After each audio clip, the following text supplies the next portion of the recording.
There were points in last night's interview with Tucker Carlson and Putin that I think are worth reflecting on. I watched the whole thing. I was interested by the final moments with Tucker Carlson talking about Evan, the journalist Evan Gershkovich, and Putin sort of prevaricating about whether or not he would release him. He certainly has the power to do so, but in the end, he gave the impression he wouldn't.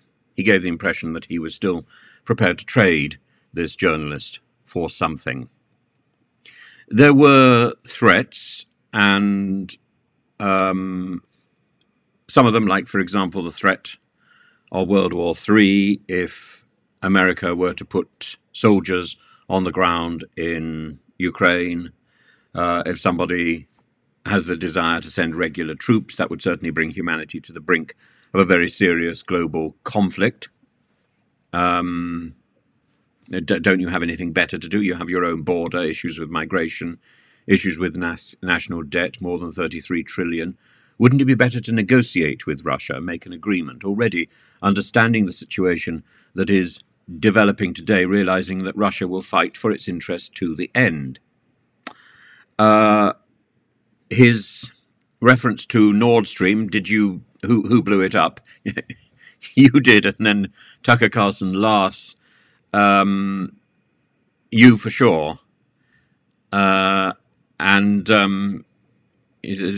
busy that day, but the CIA has no alibi. And Tucker Carlson pushes back and says, well, do you have evidence? And he says, well, no. But cui bono is what he invokes. Who benefits? And who has the tools to do the job? Is not exactly compelling. The other thing that he does is to put forward this idea that Johnson persuaded Zelensky to fight rather than accept rather than to capitulate to the treaty that was on the table. Johnson has denied that, absolutely, but it continues to be one of those tropes which comes up again and again and again, and it certainly dominated the comments section of my YouTube feed. And where is Mr. Johnson now? And the war continues, says Putin. Carlson at that point says, well, good question. Where do you think he is, and why did he do that? Putin says he doesn't understand it. Perhaps the issue is that Johnson did not do that. Perhaps the issue is, as I think is generally agreed, Mr. Zelensky is the one who drove the desire, who had the initiative, who is determined to not to give in to the bully who invaded on the invader's terms. Now, change those terms, and there might be room for conversation. And certainly the overwhelming impression I got from Putin's extraordinary performance, and I've got one more point to make, is that Putin is ready to negotiate. Putin is ready to talk.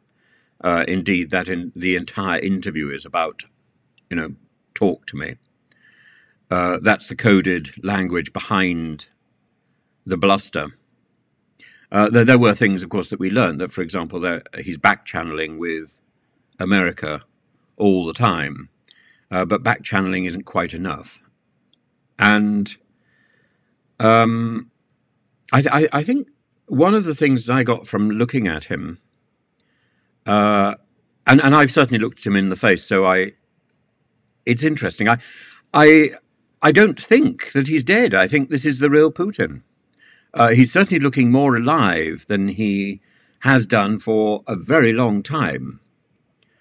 And if this is a performance by a doppelganger, it is accomplished beyond belief. It's Oscar-worthy. There is something about the interview last night which was very performance-based. Putin I say Putin was very assured, speaking without notes. He had his earpiece in. Whether anybody was whispering details to him in the earpiece, God knows, or whether it was just simply a translation tool. But he was very confident in his narrative. What was interesting was when he came off the script, when he was trying to answer Tucker Carlson's interjections, like what date was that, he didn't know. And yet that's really the same question that Biden was caught up on.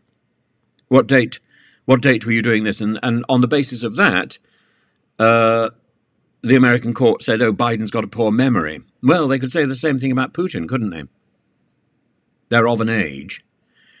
And I'm significantly younger, and I can quite easily forget what year it was that I did such and such.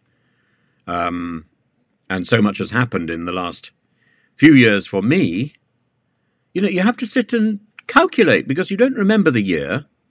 You remember the association of events. And it's only when you look back, it's only when you look back that you think, my goodness, all that was telescoped into 1 year. Or I thought those happened much closer together. No, they didn't. It's only when you look back at your diaries or your calendar that you see the clear articulation of time. And I think that must be true for Putin as it is for Biden, as it is for me. And I'm also greatly amused when small children say, am I 3 today? When will I be 4? They don't know. This idea that we measure time according to date is a very modern concept, and it's not a very reliable one. And getting a passport and stuff is very easy, I find, in the anxiety of filling in these ridiculous forms, to get a digit wrong. Very easy. And you would think, well, surely you know your birthday. Surely you know what year you were born and what month. Well, yes, you do, but you don't think of it in terms of a digit format. And certainly I don't automatically convert months to digits. Maybe Mr. Putin doesn't either. But I think he's quite good with his maths.